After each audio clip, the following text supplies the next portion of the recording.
When I think back to my childhood, I remember silence more than anything else. Not the comforting kind of silence that makes you feel peaceful, but the heavy kind that sits in a house like fog, where words are scarce, smiles are rare, and love feels like something you have to earn, but never can. I grew up in a 2-story house that always looked perfect from the outside. Fresh paint, clean lawn, matching curtains. My mom cared a lot about appearances. My dad was the same, always worried about what neighbors thought, how people saw us, how polished our family looked. But behind those closed doors, there was nothing warm about our home. It was a place where emotions were inconvenient, where affection was almost considered weakness. I was an only child. You'd think that would make me the center of their world, but it didn't.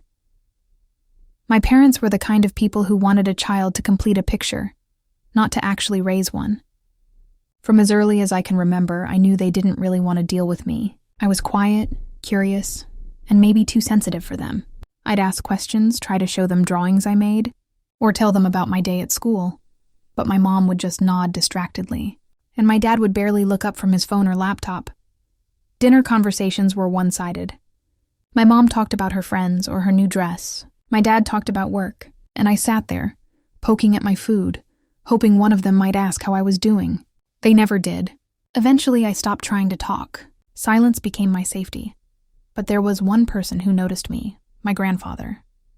My father's father. His name was Henry, and he was nothing like my parents.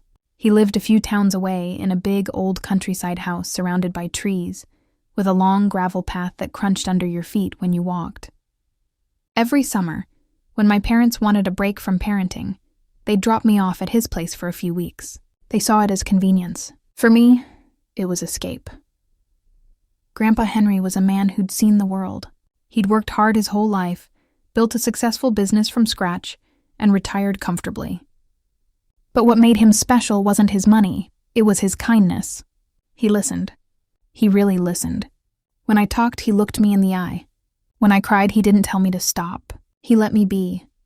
He had this gentle way of teaching lessons without preaching. Once, when I was around 10, I accidentally broke one of his favorite clocks. I was terrified, expecting him to scold me like my mom would have. Instead, he came over, kneeled beside me, and said, "It's just a clock, sweetheart. You can't break time, and you can't fix it either, but you can learn from it." Then he helped me clean up the pieces, and together, we tried to fix it. That moment stayed with me forever. At his house, I felt seen. We'd spend afternoons reading books in his library.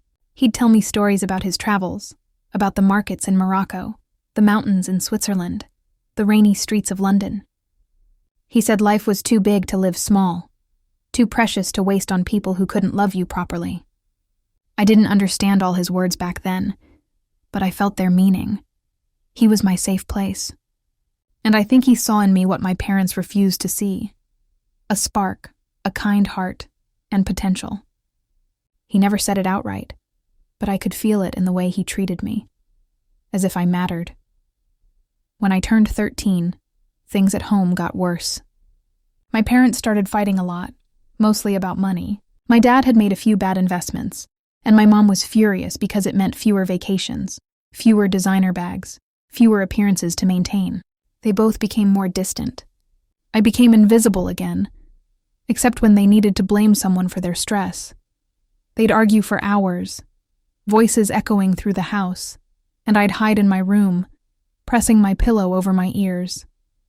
Sometimes my mom would storm into my room, see me sitting there quietly, and say, "You're just like him," meaning my grandfather with this tone of disgust, as if being like him was an insult. She didn't like him much. She thought he was arrogant because he didn't approve of the way they lived, so focused on image and greed. My dad, I think, resented him too, because my grandfather had built everything on his own, while my dad always relied on him for help. Grandpa Henry had once offered to make my dad a partner in his business, but my dad refused. He wanted to make it on his own.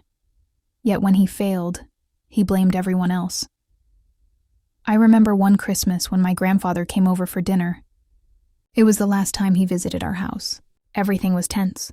My dad tried to act polite, but you could see the bitterness in his eyes. My mom kept her fake smile plastered on, pretending everything was fine. After dinner, Grandpa called me into the living room privately.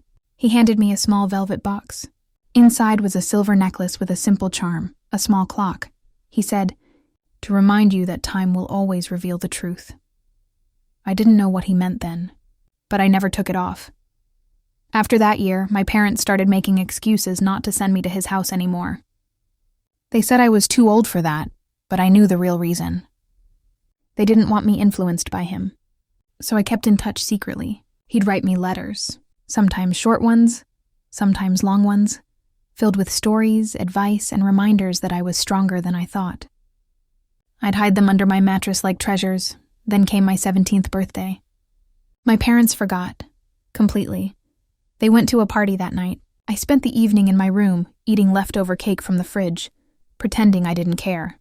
But the truth is, it hurt deeply. The next morning, a courier arrived. It was a package from my grandfather. Inside was a journal, blank except for the first page, where he'd written, "Write your own story, Emma. Don't let anyone else hold the pen." That day changed something in me. I realized I didn't have to keep waiting for my parents to see me. They never would. So I stopped trying. I started focusing on my studies. I worked hard, saved money from small part-time jobs, and spent most of my free time reading or writing in that journal. When I graduated from high school, my parents didn't even show up to the ceremony. They said they were busy with a business meeting. I didn't cry that day. I just accepted it. I had learned to expect nothing from them. But my grandfather came. He stood there in the crowd, clapping the loudest. After the ceremony, he hugged me and whispered, "You made me proud." That meant more to me than anything else. In the years that followed, I stayed close to him. I went to college, partly funded by scholarships and partly by his quiet help. My parents didn't care what I was studying or where I was living. They'd call occasionally, but those calls were short and always about themselves. Then about 3 years ago, Grandpa's health started to decline. He was in his 80s by then, but he still had that gentle spark in his eyes. I visited him often, sometimes staying over on weekends. Those last few months we talked about everything: life, regrets, love, forgiveness. He told me stories about my father as a young man, about how he'd once been kind but slowly changed, consumed by pride and greed. One evening, while we sat on the porch watching the sunset, he said something I'll never forget. "Emma, sometimes family doesn't mean blood. It means who stands by you when everyone else walks away. You've stood by me, and I've watched you grow into someone strong, thoughtful, and honest. Promise me you'll never let bitterness turn you into them." I promised. He smiled softly and said, "Good. Because when I'm gone, I want you to live, not fight. But if anyone ever tries to take what's rightfully yours, don't let them." I didn't understand why he said that then, but I would soon. When he passed away a few months later, it felt like the ground beneath me had cracked open. Losing him was like losing the only person who ever really knew me. My parents didn't even shed a tear. They attended the funeral looking bored, almost annoyed by the inconvenience. A few weeks later, the lawyer called me to his office. I thought it was just to handle his estate matters. I expected nothing, maybe a keepsake or a few kind words. But when the lawyer started reading the will, my heart nearly stopped. My grandfather had left everything to me: his house, his savings, his shares, everything. Not a cent to my father or mother. I remember sitting there frozen, while my parents, who had come only out of obligation, stared in shock. My father's face turned pale, and my mother's lips pressed into a thin, trembling line. The lawyer continued. Mr. Henry stated clearly that his son and daughter-in-law were to receive nothing, citing irreconcilable differences and lack of moral character. My mom gasped, and my dad slammed his hand on the table. I just sat there quietly, holding back tears. It wasn't about the money. It was about what it meant. He had seen through them all along. That moment changed everything. They didn't talk to me after that day. Not until 3 months later, when I received a legal notice. My parents were suing me, claiming that I had manipulated my grandfather into changing his will. And that's how, one cold morning, I found myself walking into a courtroom to face the people who had ignored me all my life. My parents. They sat at the plaintiff's table, whispering to their lawyer, dressed sharply as always. My mom spotted me entering. She rolled her eyes, like she always used to when I was a kid trying to speak. My dad smirked, probably thinking I'd crumble under the pressure. But when I stepped inside, the judge looked up from his papers, then back at me, and his expression shifted. He seemed surprised. "Wait, the charges are against you?" he asked. And in that moment, I knew something they didn't. They never knew who I really was. When the judge looked at me that way, I felt an unexpected calm settle over me. Maybe it was the years of silence I'd learned to live through. Or maybe it was all the times I'd been dismissed by the very people sitting across the room. Whatever it was, I didn't feel nervous. I felt ready. The courtroom was cold, almost sterile. The kind of place where every sound seems amplified. The scrape of a chair, the rustle of paper, even someone's cough echoing off the wooden walls. My parents sat stiffly at their table, perfectly dressed as always. My mom had her hair pulled back in a severe bun, her lips painted in that shade of red she wore when she wanted to look serious. My dad wore his best suit, the same one he used to wear when meeting investors back when he was still pretending to be successful. They looked like a power couple. But I knew the truth. They were desperate. Their lawyer stood tall, confident, flipping through documents like a man rehearsing a play he'd performed many times. My lawyer, on the other hand, was calm and quiet. A family friend my grandfather had trusted for decades. His name was Mr. Carter, an older man with kind eyes and a voice that carried quiet authority. He had known me since I was little. When I told him what my parents were doing, he simply said, "Don't worry, Emma. The truth has a way of standing tall when everything else falls apart." The judge cleared his throat and asked everyone to be seated. He looked down at the file again, his brows knitting together as he read. "So, the plaintiffs, Mr. and Mrs. Douglas, are claiming undue influence in the will of the late Mr. Henry Douglas, alleging that the beneficiary, Miss Emma Douglas, manipulated her grandfather for financial gain." He looked up at me for a moment before continuing. "Is that correct?" Their lawyer stood up smoothly. "Yes, Your Honor. We believe Miss Douglas used emotional manipulation to isolate her grandfather and influence his decisions in the final years of his life. We have witnesses and correspondence that support this claim." I watched him speak, his tone dripping with confidence. My parents nodded along, playing their roles perfectly. Concerned, hurt, disappointed. My mother even dabbed her eyes with a tissue, as though the idea of me being manipulative had broken her heart. I almost wanted to laugh. She hadn't shed a single tear at his funeral. When it was our turn, Mr. Carter stood. "Your Honor," he began, "we deny all allegations. What we have here is not a case of undue influence, but of greed, plain and simple. The late Mr. Henry Douglas made his will entirely of his own free will, and we will show that he had every reason to make the decisions he did." The judge nodded slowly, then gestured for the plaintiffs to begin presenting their case. Their lawyer called my mother first. She walked confidently to the stand, her heels clicking sharply against the floor. She took the oath, then sat, folding her hands in her lap like an actress preparing for her scene. "Mrs. Douglas," the lawyer said smoothly, "can you tell the court about your relationship with your father-in-law, the late Mr. Henry Douglas?" My mother sighed softly, tilting her head just enough to look sympathetic. "We had a complicated relationship," she said. "He could be difficult, very controlling. He didn't approve of the way we lived our lives, and he often tried to interfere in our marriage. But despite everything, I respected him.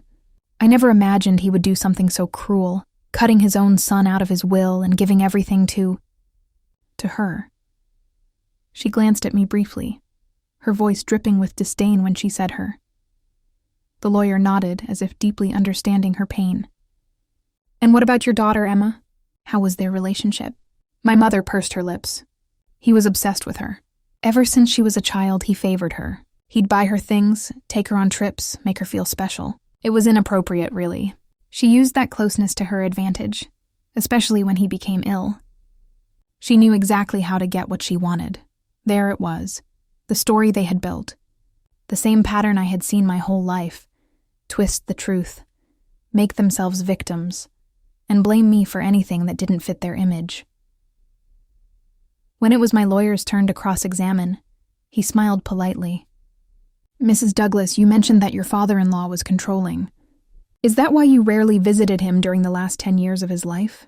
Her posture stiffened slightly. We were busy. My husband had work commitments and I have my own social responsibilities. Of course, Mr. Carter said mildly.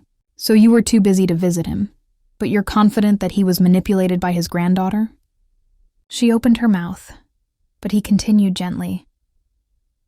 Did you know that Miss Douglas spent every weekend with him during the last year of his life? My mother blinked. No, I didn't know that. And were you aware? Mr. Carter added, flipping through his notes. That Mr. Douglas himself requested that all legal documents regarding his estate be reviewed by 2 separate attorneys to ensure they reflected his genuine wishes. My mother's lips parted, but no words came out. The courtroom was silent for a moment. Even the judge looked intrigued. When my father took the stand next, his approach was different. He didn't play the emotional card. He went for logic and pride. My father and I had disagreements, he said smoothly. But I know him better than anyone. He was proud of what he built. He would never give away his company and assets to a young woman who knows nothing about business. This will, it's not him. It's her influence. She must have persuaded him.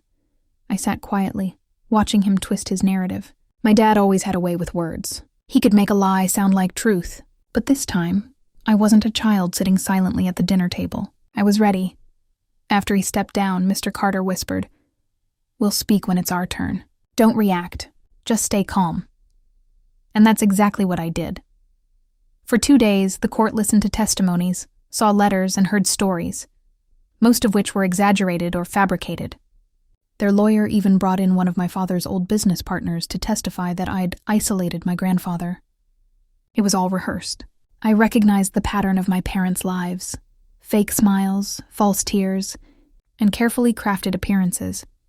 But what they didn't know was that my grandfather had been far more prepared than they ever imagined. On the 3rd day, it was finally our turn. Mr. Carter called me to the stand. I took a deep breath and walked up, the sound of my shoes soft against the wooden floor. I felt every eye on me, but I didn't flinch. After taking the oath, I sat down. Mr. Carter smiled reassuringly. "Emma," he said softly, "can you tell the court about your relationship with your grandfather?" I nodded. He was my best friend, my mentor. He was the only person who ever made me feel like I mattered. "Did he ever discuss his estate with you?"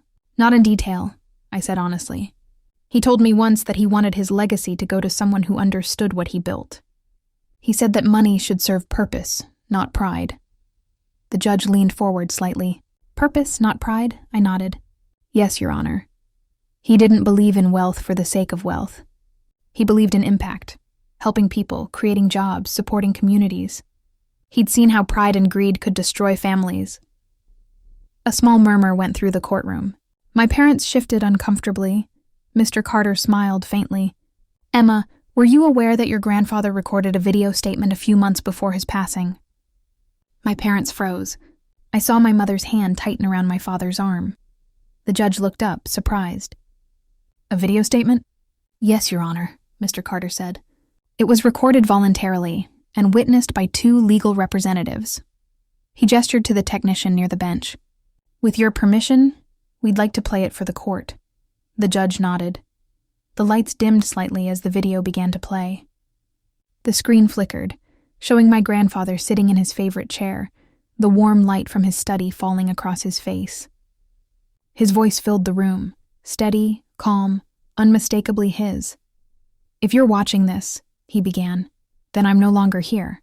I wanted to make my intentions clear, so there will be no confusion or manipulation after I'm gone. My son, Michael, and his wife, Claire, have chosen their path. I've watched them turn away from family, from honesty, and from love. I've helped them more times than I can count, and every time it was never enough. My granddaughter, Emma, on the other hand, has shown me compassion, patience, and integrity. She's the kind of person I hoped my son would become.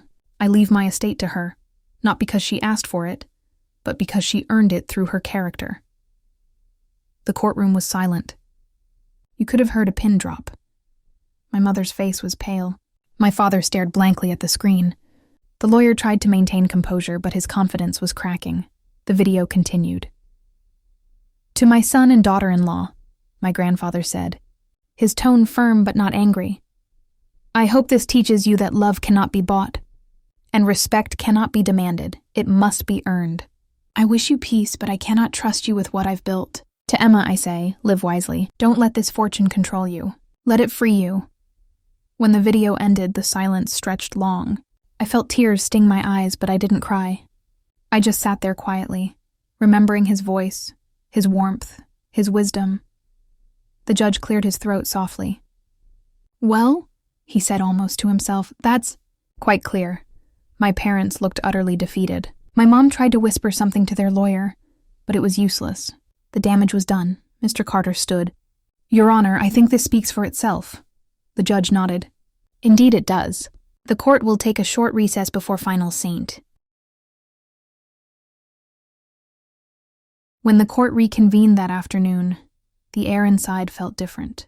The tension that had filled the room in the morning had thinned, replaced by something heavier but quieter, like a storm that had already passed, but left its echo behind. My parents returned to their seats, but the fight was gone from their faces. My mother sat rigid, staring straight ahead, her jaw clenched tight. My father looked older somehow, as though years had folded over him in just a few hours. Their lawyer tried to maintain a professional expression, but I could see it, the resignation behind his practiced smile. When the judge finally delivered his decision, his voice was calm, deliberate. Based on the evidence presented, including the video testimony of the deceased, the court finds no basis for the plaintiff's claim of undue influence. The will stands as written. He paused, then added, "The estate rightfully belongs to Miss Emma Douglas." That was it. 16 years of being ignored, diminished, treated as a burden, all ending in one short sentence. I didn't cheer or cry. I simply exhaled, slowly, letting that truth sink in. My parents didn't even look at me as they left the courtroom. My mother's heels clicked against the floor like knives, sharp and furious.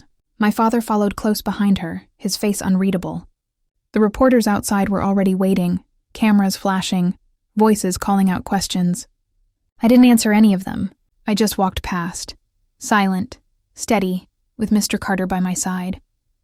Outside, the winter air bit at my cheeks, but it felt refreshing. For the first time in years, I wasn't running away from something. I was walking toward my own life. We reached the car, and Mr. Carter opened the door for me. Before I got in, he said quietly, "Emma, your grandfather left behind more than you know. He trusted you with something that mattered deeply to him. We should talk soon, about the foundation." "The Douglas Initiative?" I asked. He nodded. "Yes. He wanted you to understand its purpose before making any decisions. At that time, I only knew it existed. The name was on a few documents, but I hadn't looked closely. To me, it was just another line in the list of assets. But that night, when I sat alone in the house that used to be my grandfather's, I began to open the files one by one, and realized it was far more than that. The foundation wasn't just a charity. It was a network, quietly built over 15 years. It funded scholarships for underprivileged students, supported small family businesses, provided housing aid for retirees who'd lost their savings. All of it done anonymously, with care. My grandfather had used his wealth not for power, but for good. And now, it was under my name. I spent hours reading his notes, handwritten memos, letters to trustees, plans for future projects. On one page, written in his careful script, were these words, "Emma will understand. She knows that the truest form of revenge is building something good in the ruins others leave behind." I closed the folder and sat in silence for a long time. The old house creaked softly around me, the clock ticking on the mantel, the same clock I'd broken as a child. It still worked, just a little slower, but steady. In that quiet, I thought about my parents. About the years I had begged for their attention, tried to earn their love. It was strange, after all that, I didn't feel angry anymore. Just tired, and maybe, finally, free. The following week, Mr. Carter arranged a meeting with the board of the foundation.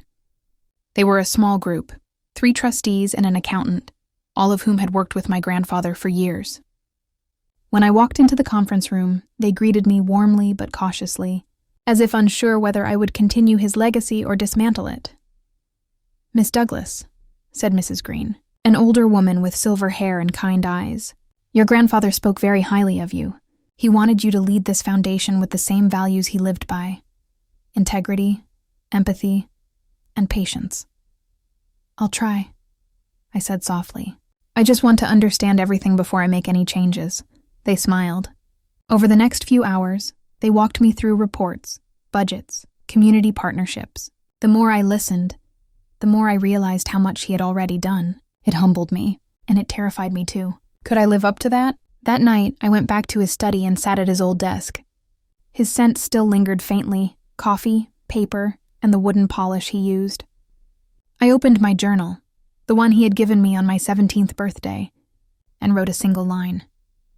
"I will turn their cruelty into kindness, their greed into giving." That became my quiet vow, but, of course, my parents didn't stay quiet for long. 2 weeks after the court ruling, the tabloids began running stories. "Estranged daughter inherits millions," one headline read. Another said, "Family feud over fortune." I ignored them at first, but then came the rumors. Claims that I had betrayed my family, that I was ungrateful, that I had destroyed my parents' lives. I knew exactly who was behind those whispers. My mother had friends in social circles that thrived on gossip. She would never let herself be painted as the villain. For her, image was everything. My father, meanwhile, started calling, first politely, then insistently. I didn't answer. I wasn't ready to reopen that door. But one evening, curiosity got the better of me. The phone rang again, and I picked up. "Emma," my father said, his voice measured but uneasy. "We need to talk." "There's nothing left to talk about," I replied. "Don't say that. Your mother's been sick over all this." I almost laughed. "Sick? She looked fine in those charity photos last week." There was silence on the other end. Then, in a lower tone, he said, "You don't understand what this has done to us." "You mean what you did to yourselves?" I said quietly. "You sued your own daughter," he exhaled sharply. I was angry. We both were. "But we can fix this, if you just share a portion of what he left you. It's not fair that you have everything." That was it. The same greed that had driven them all their lives was still there, thinly disguised as fairness. I felt something inside me harden, not in anger, but in clarity. "I think," I said slowly, "you've already shown me what fairness means to you." And then I hung up. After that, the calls stopped. But the quiet didn't last. A few weeks later, I received a letter from their lawyer, again. They were demanding a settlement. It was absurd. Their case had been dismissed, but they were hoping to pressure me privately.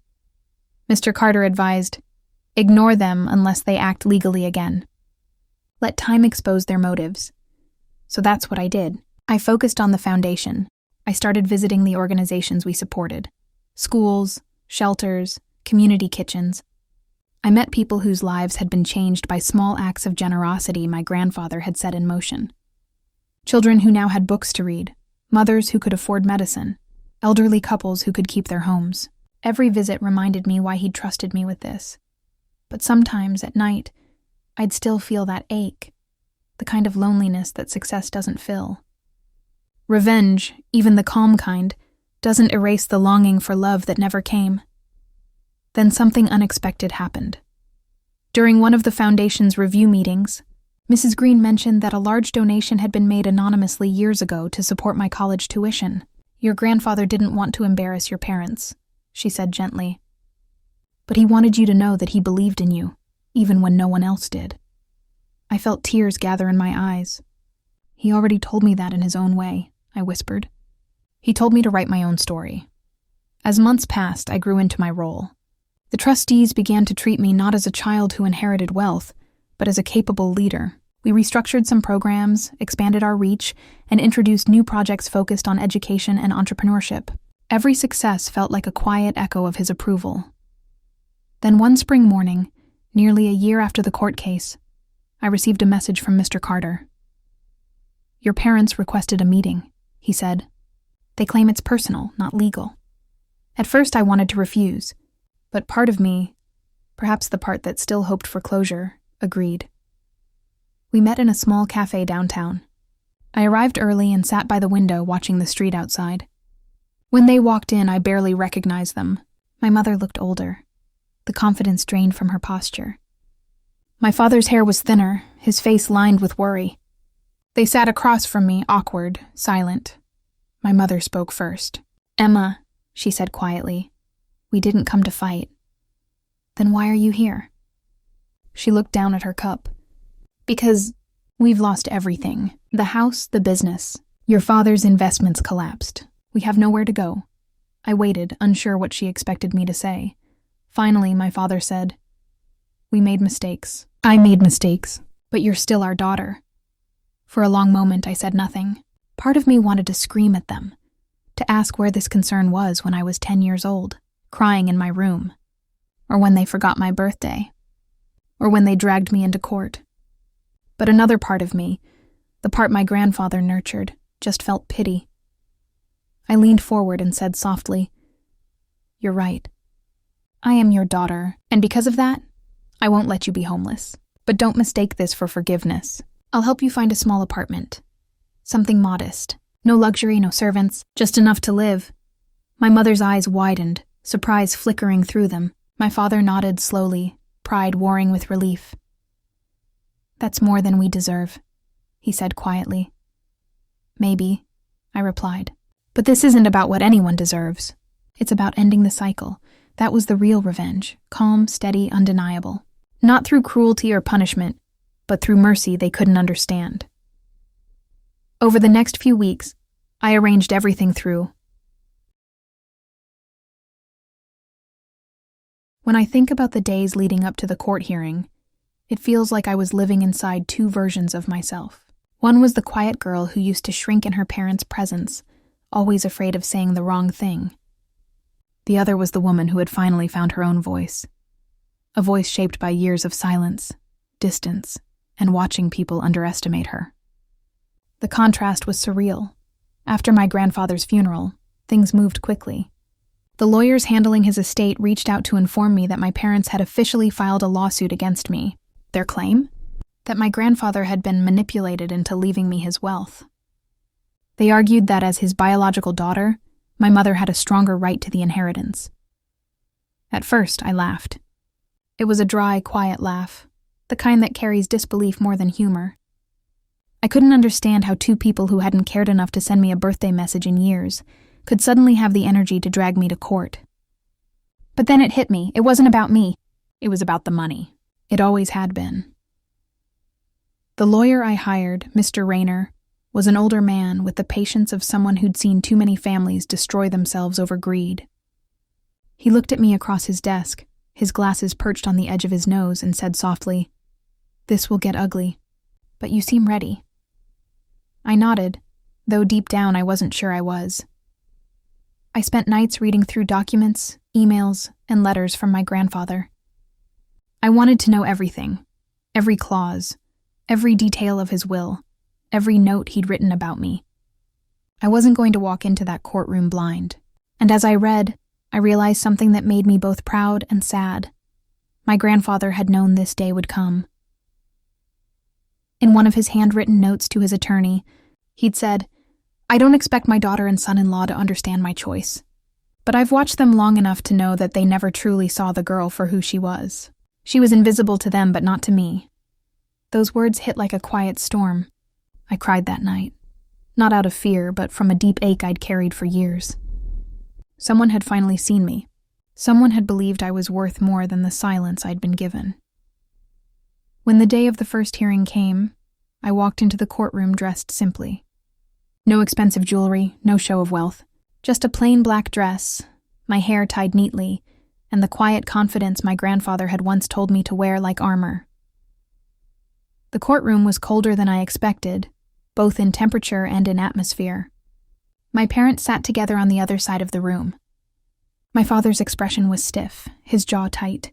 My mother, though, looked almost smug, as if this was all just another inconvenience she'd soon fix with a few clever words. When she saw me, she rolled her eyes. That gesture, so small and dismissive, carried years of memories. The same eyes that once rolled when I tried to show her a school drawing. The same eyes that turned away when I won a small award. That one tiny movement reminded me of every time she had made me feel small. But this time, something was different. I didn't shrink. I didn't look away. I met her eyes, calm, steady, and for a moment she looked uncertain. Then the judge entered. He was an older man with silver hair and a kind of presence that made the room go silent without effort. When he called my name, there was a brief pause. He looked at the papers in front of him, then at me, then back at the papers again. "Wait," he said, his voice curious. "The charges are against you?" There was confusion in his tone. My parents' lawyer stood up quickly, beginning to explain the case, but the judge interrupted him gently. "I see here," he said, "that the deceased, Mr. Harold Winslow, left his entire estate to his granddaughter, not his daughter." "And now the daughter is filing suit against the granddaughter?" "Yes, Your Honor," their lawyer replied, clearing his throat. "On grounds of manipulation and emotional influence." The judge looked at me again, and I could feel his curiosity. There was something in his eyes that wasn't pity or judgment, it was recognition. Maybe he'd seen this kind of story before. The session began with formalities, names, documents, motions. I barely heard any of it. My attention was on my parents. Every word from their lawyer was like a twist of the past being rewritten. They painted me as a deceitful girl who had taken advantage of an old man's affection. They said I'd isolated him, made him turn against his own daughter, and convinced him to change his will. It was absurd. But what hurt most wasn't the lies. It was how familiar this kind of dismissal felt.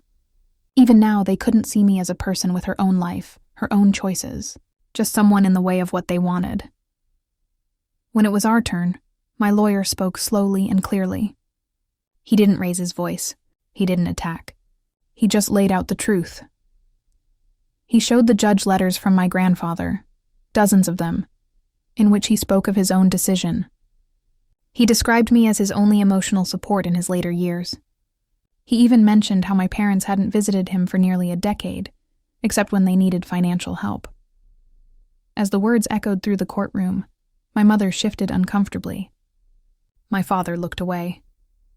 Then came the photographs, quiet moments between me and my grandfather. Me helping him in the garden, sitting beside him on his porch, celebrating his last birthday together, just the two of us.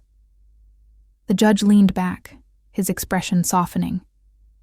"These don't look like photos of manipulation," he said quietly. I stayed silent. I didn't need to speak, not yet. I wanted them to hear the silence they'd once forced upon me. During a recess, I found myself standing near the window outside the courtroom. The city stretched out below, busy, indifferent, alive. I took a deep breath and let myself feel it all.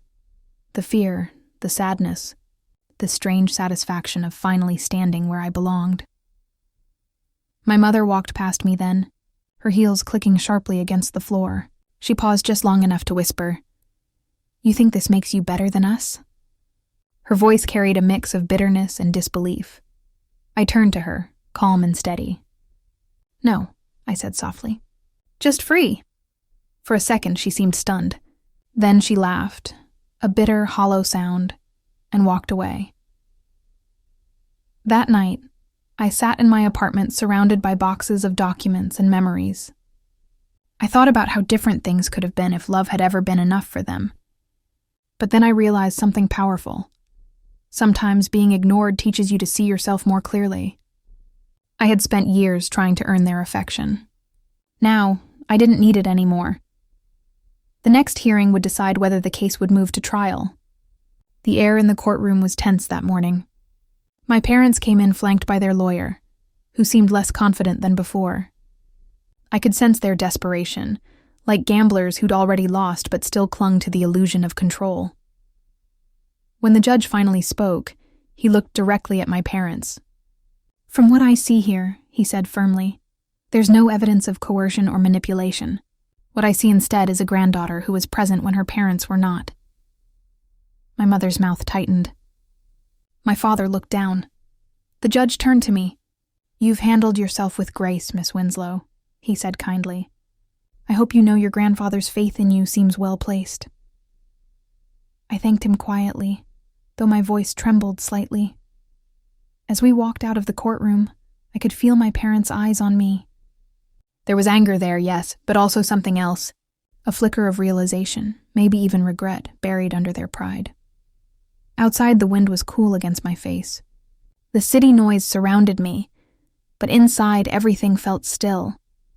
For the first time, I wasn't the invisible child or the quiet disappointment. I was simply myself, standing tall in the world my grandfather had believed I could belong to. That night, I made tea and sat by the window again. I thought of my grandfather's words, his laughter, the way he'd once told me, "One day, you won't need to explain yourself to anyone." He had been right, but I knew the story wasn't over yet. My parents weren't the type to give up easily. They'd tasted humiliation now, and people like them, who thrived on control, rarely accepted defeat without trying again, and I, for the first time in my life, was ready to face them. Not out of anger, but with calm, quiet strength. Because revenge, I was starting to understand, doesn't always look like rage or payback.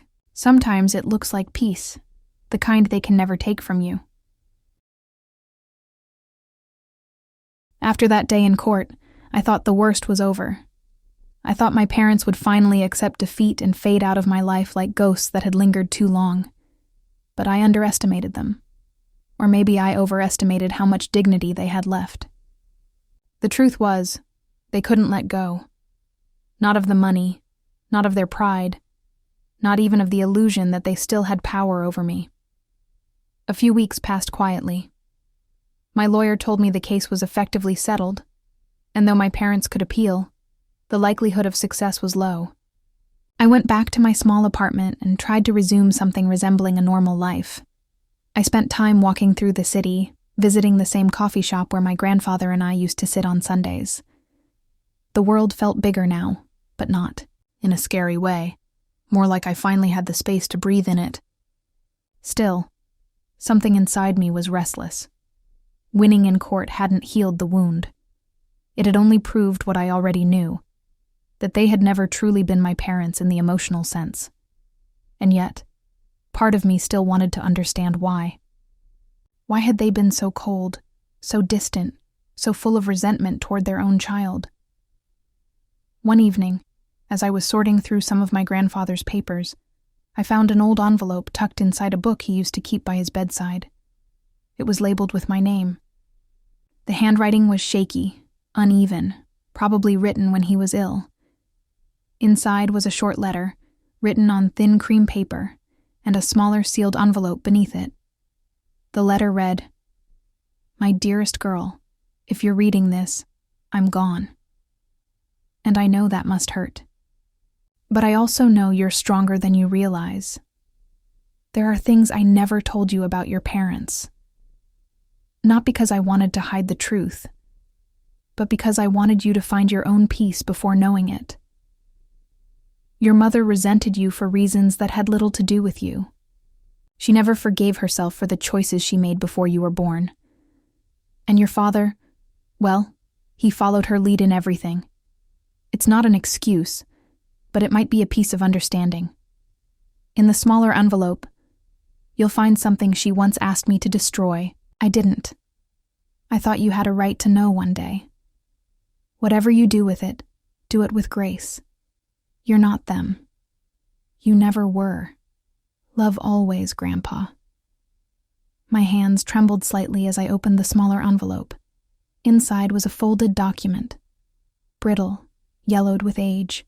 When I unfolded it, my breath caught. It was an adoption record. My adoption record. At first, I couldn't believe what I was reading. My mother hadn't given birth to me. I'd been adopted as an infant. The names listed on the paper were clear. My biological parents were two people I had never heard of, both deceased within a year of my birth. My grandfather had taken legal custody after my biological parents' accident, and my adoptive parents, the ones I'd always called Mom and Dad, were given guardianship soon after. The world seemed to blur around me. 1,000 memories replayed in my mind. My mother's distance, my father's indifference, the way they always acted like I didn't quite belong. Suddenly, it all made sense. I wasn't their blood. I was a responsibility they never wanted, but one they couldn't easily get rid of without shame. I sat there for hours, just staring at that paper. My heart was heavy, but oddly, I didn't feel broken. It was more like the last missing piece of a puzzle had finally fallen into place. I understood now. Their cruelty hadn't been about me at all. It had been about themselves. Their guilt, their vanity, their need to control something they never loved in the first place. The next morning, I met with my lawyer again. I showed him the letter and the document. He looked at me for a long moment and said, "You don't have to use this in any way. But if they try to come after you again, this will end everything." And as it turned out, they did try. 2 weeks later, I received a notice. My parents were appealing the ruling. They'd found a new lawyer, one who promised them he could uncover the truth about my relationship with my grandfather. It was almost ironic. They were about to walk straight into a truth they had hidden for decades. This time, I was ready. When the new court date arrived, the atmosphere was different. The first time I'd felt nervous. This time I felt calm, grounded. I wore the same black dress, the same quiet confidence. I wasn't going to fight them with anger. I was going to end it with truth. They looked startled when I entered. My mother's smirk faded just slightly when she saw the envelope in my hand. My father avoided my eyes altogether. Their new lawyer, a younger man with too much confidence, greeted me with a rehearsed politeness that made me want to laugh. When it was my turn to speak, my lawyer stood and handed the judge the letter and the document. "Your Honor," he began, "we believe this sheds important light on the motivations behind the plaintiff's actions and the validity of their claims." The judge adjusted his glasses, reading silently for a long moment. The courtroom was still. You could almost hear the tension breathing. When he finally looked up, his expression was one of quiet astonishment. He turned to my parents. "Mr. and Mrs. Winslow," he said slowly, "were you aware that your daughter, the defendant, is not your biological child?" The color drained from my mother's face. My father's hands clenched the edge of the table. Neither spoke. "Because, according to these legal records," the judge continued, "you adopted her after the death of her biological parents, at the request of Mr. Harold Winslow, the deceased. Furthermore, it appears that the deceased maintained direct financial guardianship for most of her childhood." My mother finally found her voice, but it came out sharp and trembling. "That has nothing to do with this case." The judge raised a hand. "On the contrary, it has everything to do with it. You're accusing this young woman of manipulating her grandfather, the very man who not only raised her but also entrusted her care to you. It seems from this evidence that she was the one wronged here." The courtroom murmured quietly. I sat still, watching them. My mother's composure was crumbling. My father looked smaller than I'd ever seen him. The judge continued, "Given this new information, and considering the plaintiff's failure to disclose such a critical fact, I'm dismissing the appeal. Furthermore, I see grounds for potential perjury, but that will be for another court to decide." It was over, just like that. My parents stood frozen for a moment before gathering their things, their faces pale, humiliated. My mother wouldn't look at me as they walked out. My father gave me one brief glance, not of anger, but of defeat. I didn't feel triumphant.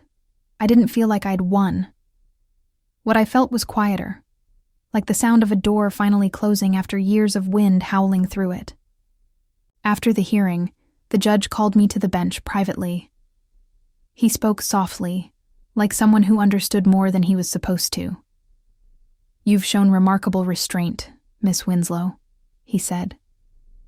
Many people would have used this to hurt them. You chose to tell the truth. That says something about who you are. I smiled faintly. Thank you, Your Honor. That's all I ever wanted, the truth. That evening I visited my grandfather's grave for the first time since the trial ended. The cemetery was quiet, bathed in the orange glow of sunset. I brought fresh white lilies, his favorite. For a long time I stood there, unsure what to say. Then I spoke softly, the way I used to talk to him over tea. You were right, I said. About everything. I didn't have to explain myself. I just had to live the truth, and I finally did. The wind rustled the trees gently, almost like an answer. I stayed until dusk, feeling the weight of years slowly lift from my shoulders. The anger I once carried had dissolved into something calmer. Not forgiveness exactly, but peace. I didn't need revenge in the way I once thought. The real revenge was living freely, without their control, without their shadow. In the months that followed, I sold my small apartment and moved into my grandfather's old house. It was quiet, full of memories and the scent of old wood and lavender. I spent my mornings in the garden he'd loved so much, planting the same white lilies I'd brought to his grave. Sometimes when I sat on the porch in the evening light, I thought about my parents. I wondered if they ever regretted what they'd done. Maybe, deep down, they did. Maybe not. But either way, I no longer cared. Their story no longer defined mine. One afternoon, I received a letter, unsigned, with no return address. Inside was a single piece of paper, folded once. It said only, "I'm sorry, Mom." I read it twice, then set it down. I didn't cry. I didn't even feel anger. I just whispered, "I hope you find peace too," and tucked it into my grandfather's journal. And that was that. The past was over. The silence that had once suffocated me now felt like freedom. Sometimes, late at night, I still hear my grandfather's voice in my head, calm, steady, kind. You are enough, my dear. Always were. I smile when I hear it, because now I believe him. And if I've learned anything from all of this, it's that revenge doesn't always have to be loud or cruel. Sometimes the calmest revenge is just building a life so full and peaceful that it silences everything that once tried to break you. So, to anyone who's ever been ignored, belittled, or left behind, remember this. You don't have to fight like they do. You don't have to scream to be heard. Just live your truth, and let that be your justice. Because one day, the people who underestimated you will see exactly who you've become, and they'll know what they lost when they stopped seeing you as you truly were. And for me, that was enough. If you enjoyed this story, and if you believe calm strength as I,